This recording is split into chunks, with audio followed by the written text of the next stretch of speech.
से भाल प्यार हो,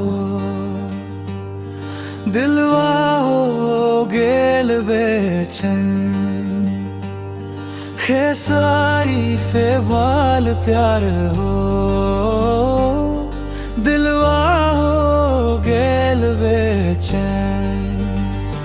नाम उनकार लेते लेते कट जाला दिन और रैंद गए।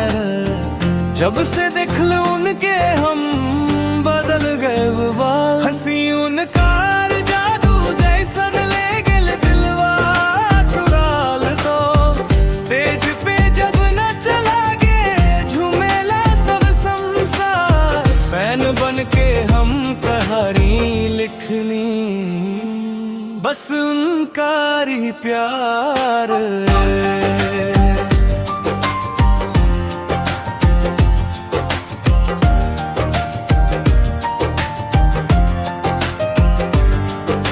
मोबाइल में फोटो उनकार वॉलपेपर बन गए। सपना में रोजा के बोले तू ही हमारे तल।